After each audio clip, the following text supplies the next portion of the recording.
Hello po sa inyong lahat mga ka-crypto. Ako po si Pinoy Crypto Trader at sa video na ito ay atin pong pag-uusapan ang tungkol sa balitang ito. Kung saan ang sabi po rito ay here is key indicator showing Shiba Inu ready for a big breakout. Yan. Atin pong aalamin yung mga mahalagang bagay dito na nagbibigay ng indikasyon kung saan ay nagpapakita po na itong si Shiba Inu ay handang-handa na para sa isang malaking breakout or matinding pag-angat sa kanyang presyo. Kaya yan, mukhang promising ang future ni Shiba Inu base po dito sa mga recent data. Ang pagtaas ng kanyang social engagement at positive sentiment ay nagpapakita po ito ng lumalaking interest at optimism sa mga investors. Ang pagtaas ng active addresses naman ay nagpapahiwatig din ng growing user interaction, kung saan ay magandang sign para sa potential gains ni SHIB. Kaya ang consistent pattern ng ang mga consistent na pattern ng bulls ay bahagyang mas marami naman kaysa sa bears, at ito po ay nagpapakita ng persistent level ng optimism. Kaya kahit na may kaunting caution pa rin sa market, kaya sa kabuuan ay mukhang may potential ang SHIB na mag-breakout kung magpapatuloy ang mga positive trends na ito. Kaya yan, bago po tayo magpatuloy ay nais ko lamang po munang bigyang linaw ang aking disclaimer kung saan ang nilalaman po ng video na ito ay hindi po ito isang financial advice. For education and information purposes lamang po ang layunin nito. Ayan, ang increased social engagement for Shiba Inu, positive sentiment, and growing active addresses signal potential gains. Yan, si Shiba Inu ay nagpakita ng mga sinyales ng recovery sa mga nakaraang 24 oras. At ito po ay nagre-record ng 6% increase sa kanyang weekly chart. Habang patuloy na nagpapakita ng upward movements, itong si SHIB ay napansin naman ng mga analyst na ang recent data ay nagpapakita ng potential para sa karagdagang gains nito. Kaya yan, ang kanyang key metrics mula sa mga social intelligence platform na katulad po ni Lunar Crush ay nagpapakita po ito ng increased social engagement. Maliban po dito ay trading volume at positive sentiment. Ang mga ito ay nagsasabi na si SHIB ay maaring nasa nalalapit na significant breakout. Rising engagement and sentiment. Ang recent data mula po sa Lunar Crush ay nag-i-emphasize po ito ng isang matinding pagtaas sa social interactions na nakapalibot kay SHIB. Ang social engagement ay tumaas po ng 2.43 million. Ang pinakamataas na level mula pa noong August 15.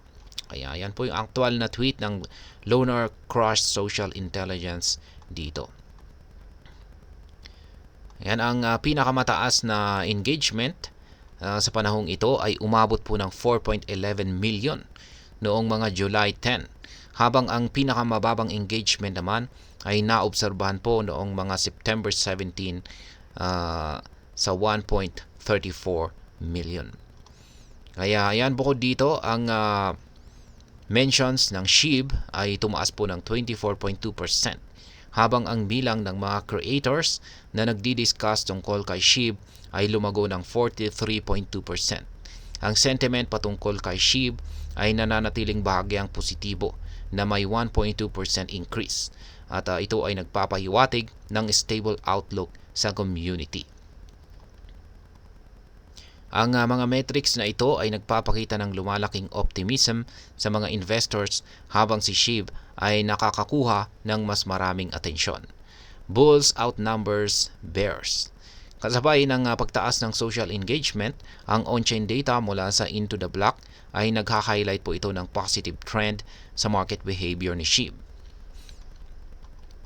Sa nakaraang 7 araw, ang bilang ng bulls ay nasa 149, bagyang mas marami kaysa sa 143 addresses na na-identify bilang mga bears. Ang consistent pattern na ito ng bulls na bahagyang mas marami kaysa sa bears ay nagpapahiwatig ng persistent level ng optimism sa mga SHIB holders. Ayan, meron po tayong chart dito na siyang nagpapakita na ang mga bulls ay ayan, bulls at saka bears. Ayan, yung kulay green ay yan po yung mga bulls, yung mga kulay red ay yan naman po yung mga kulay red. Ayan, difference naman po yung kulay blue. At ayan, growing interactions. Ayan, ito po pala. While the number of bulls suggest, sabi dito, ay ang bilang ng bulls ay nasa 149, kung saan ay bagyang mas marami kaysa sa 143 na bilang naman ng mga bears. Kaya, ayan, yan po ulit. Nasabi ko na po pala yan. Growing interaction. Kaya dagdag pa sa bullish narrative, ang network activity data ay nagpapakita po ito ng pagtaas sa mga active addresses na nakipag-ugnayan kay SHIB. Kaya yan po ulit ang chart dito na siyang nagpapakita sa mga engagement sa mga addresses. Yung kulay blue ay yung mga new addresses po yan. Kulay green ay active addresses. Kulay orange ay zero balance addresses at presyo naman yung kulay itim. Ayon po sa Into the Black, ang active addresses ay tumaas ng 6.95% sa nakaraang 7 araw. Na ito po ay nagmi-mirror sa price movements ng SHIB at nagpapahiwatig ng lumalaking user interaction sa meme coin. Kaya, ayan, hanggang dito na lamang po tayo sa video na ito. Sana po ay inyong nagustuhan ang aking paliwanag dito. Kung inyo po itong nagustuhan ay pakiclick lamang po ang like button nito. Para naman po sa mga bago lamang dito, kayo po ay aking inaanyayahan para mag-subscribe. Pakiclick na rin po ang bell icon nito dahil ito po ang siya magsisilbing notification nito sa mga bago kong videos na akin pong ina-upload sa aking YouTube channel na ito. Marami pong salamat sa panonood. Ingat po tayo lagi at God bless po sa ating lahat.